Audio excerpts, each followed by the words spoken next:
La depravación humana. Estudio número 1. Leemos en Eclesiastés 7:20.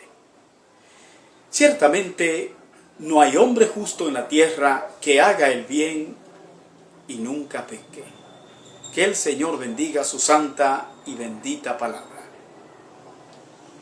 Hoy iniciamos una serie de sermones que nos llevará a analizar el estado actual de la depravación de nuestra civilización y cuál será el final que espera a este mundo impío. La triste historia de lo que ocurrió en las famosas ciudades impenitentes de Sodoma y Gomorra nos servirá de seudónimo para desarrollar este tema que se encuentra diseminado por toda la Biblia. Pues la Biblia es el libro que habla sobre el pecado del ser humano y narra la historia de la salvación que Dios ha obrado en favor del hombre caído. En esta introducción trataremos de definir el concepto de la depravación humana tal y como se plantea en la Biblia. Veremos asimismo diferentes explicaciones teológicas que se dan en ese sentido y de qué manera muchos se atreven a presentar justificaciones acerca de la depravación del hombre. La depravación humana plantea la corrupción de la naturaleza humana en su totalidad. Esto significa que todo aspecto del ser humano se ha hecho depravado o torcido, que es lo que significa etimológicamente esta palabra. Esta depravación es debida al pecado, cuyo protagonista inicial fue nuestro primer padre Adán. O sea, que el pecado de Adán ha afectado seriamente a toda la raza humana. Razón por la cual el salmista nos dice lo siguiente: He aquí, en maldad he sido formado, y en pecado me concibió mi madre. Salmos 51, versículo 5. Cuando se habla de depravación total, esto no significa que el ser humano no sea capaz de hacer cosas buenas, sino que no hay aspecto de la composición humana, tanto física como espiritual, que no se haya afectado por el pecado. La palabra de Dios plantea que el ser humano, pese a su condición depravada, es capaz de hacer el bien. Pero lamentablemente, por muy altruista que el hombre sea, el pecado es una afrenta que lo persigue. Sabemos que la razón por qué el hombre, aún en su estado de depravación total, manifiesta alguna bondad, es porque ha sido hecho a imagen y semejanza de Dios. Cosa esta que lo diferencia ampliamente de los animales. Aun cuando el hombre se resista a hacer el bien, diferente de los animales, el hombre sabe qué es bueno y qué es malo, pues tiene una conciencia que lo acusa. Todo esto es debido a que el hombre es un ser moral, fue creado como un ser moral, no es un ser irracional, no es una bestia. Así que aún el más pervertido de los hombres está hecho a la imagen y semejanza de Dios. Y esta es la razón por la cual un día él tendrá que dar cuenta de cada uno de sus actos, sean estos buenos o sean malos. Vamos a ver en primer lugar que la Biblia describe la depravación humana. Es Dios mismo el que define la naturaleza caída del hombre. Dice la Escritura: y vio Jehová que la maldad de los hombres era mucha en la tierra, y que todo designio de los pensamientos del corazón de ellos era de continuo solamente el mal. Génesis 6:5. Esta declaración bíblica respecto del parecer divino acerca de la condición humana fue hecha antes del castigo del diluvio y después del diluvio. Con la existencia solamente de Noé y su familia, Dios reafirma que la condición intrínseca del hombre sigue siendo de depravación total. Dice así: y percibió Jehová olor grato, y dijo Jehová en su corazón: no volveré más a maldecir la tierra por causa del hombre, porque el intento del corazón del hombre es malo desde su juventud. Ni volveré más a destruir todo ser viviente como he hecho. Génesis 8:21. Y este es el tratamiento que se dará a esta condición humana en todo el resto del Antiguo Testamento y también en el Nuevo Testamento. Para que veamos con claridad esta verdad, leamos el siguiente pasaje. Dice así la Escritura: como está escrito, no hay justo ni aun uno, no hay quien entienda, no hay quien busque a Dios. Todos se desviaron, a una se hicieron inútiles. No hay quien haga lo bueno, no hay ni siquiera uno. Sepulcro abierto es su garganta, con su lengua engaña. Veneno de áspides hay debajo de sus labios. Su boca está llena de maldición y de amargura. Sus pies se apresuran para derramar sangre. Quebranto y desventura hay en sus caminos, y no conocieron camino de paz. No hay temor de Dios delante de sus ojos. Romanos capítulo 3, versículos 10 al 18. Así que el hombre se empeña en su desprecio contra Dios. El hombre se ha hecho neciamente enemigo del único que le ama y que quiere lo mejor para él. Y esto sí que es el más claro indicio de la depravación humana. El Señor Jesucristo, al enfrentar la incredulidad de los judíos, establece de manera categórica la imposibilidad del hombre para buscar a Dios. Él dice: y no queréis venir a mí para que tengáis vida. Juan capítulo 5, versículo 40. Fíjese que la Biblia llama al hombre en su condición de pecado hombre natural, dice la Escritura. Pero el hombre natural no percibe las cosas que son del Espíritu de Dios, porque para él son locura y no las puede entender, porque se han de discernir espiritualmente. 1 Corintios 2:14.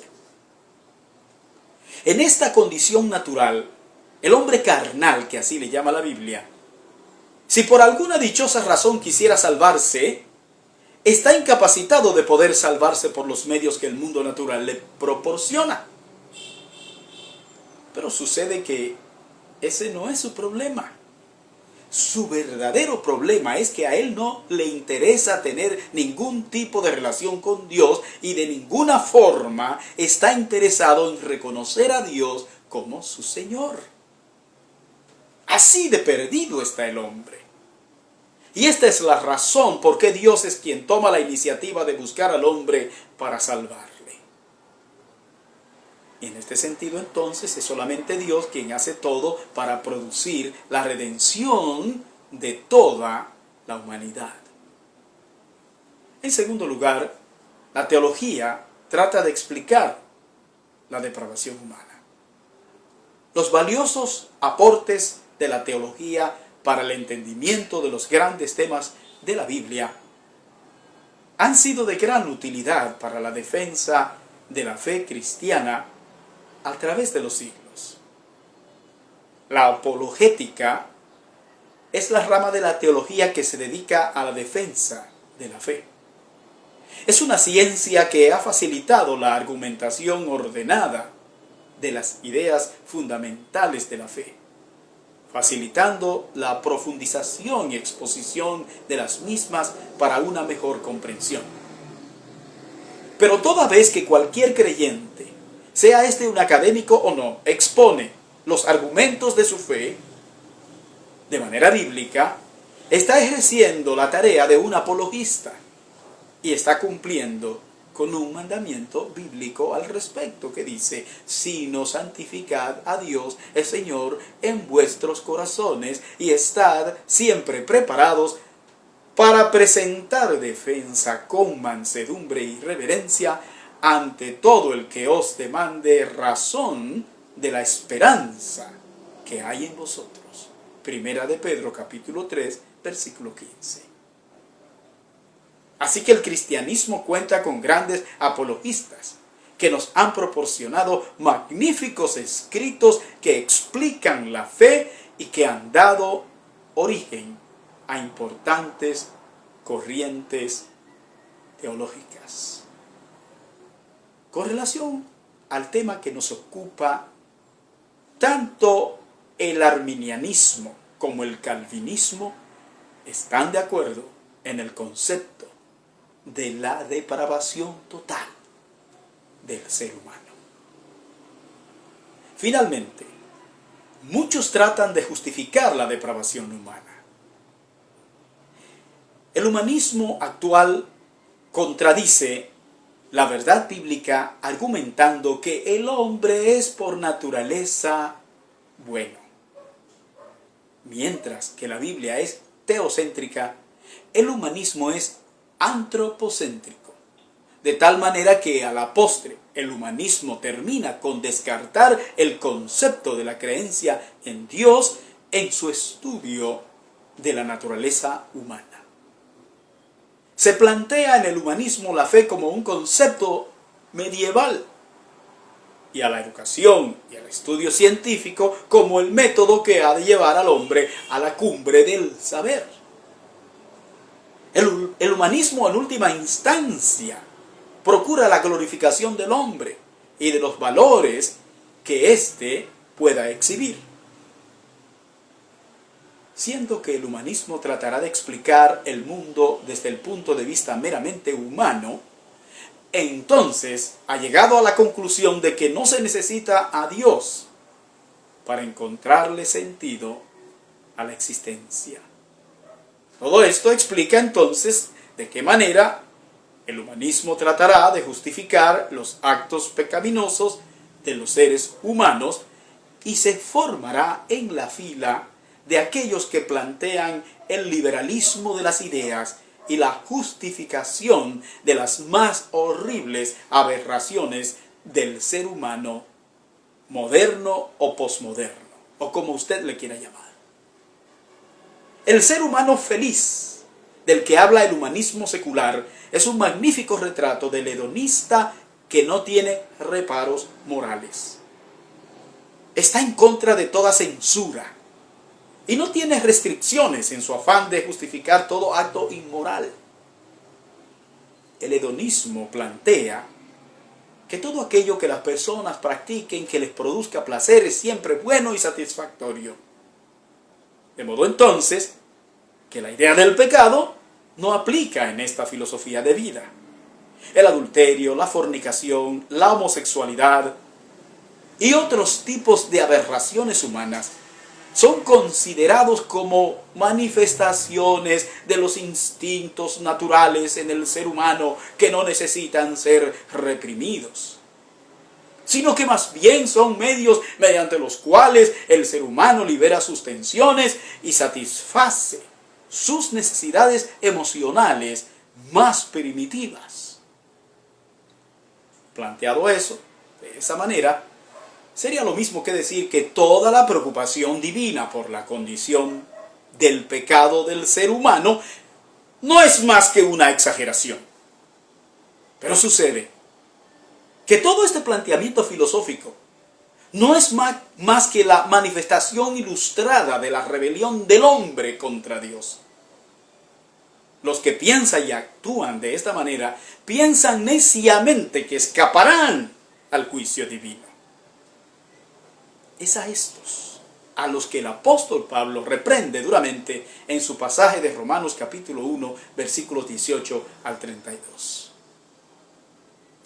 En el Antiguo Testamento encontramos esta sentencia condenatoria para los que pretenden ignorar la gravedad de la condición de pecado del ser humano. Dice la Escritura: ¡ay de los que a lo malo dicen bueno y a lo bueno malo, que hacen de la luz tinieblas y de las tinieblas luz, que ponen lo amargo por dulce y lo dulce por amargo! Isaías 5:20.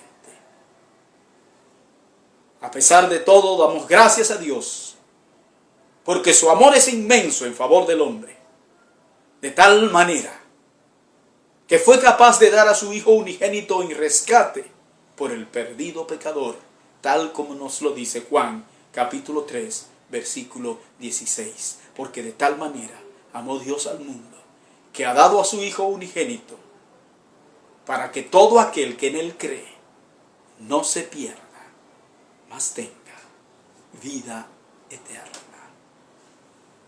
Que Dios te bendiga.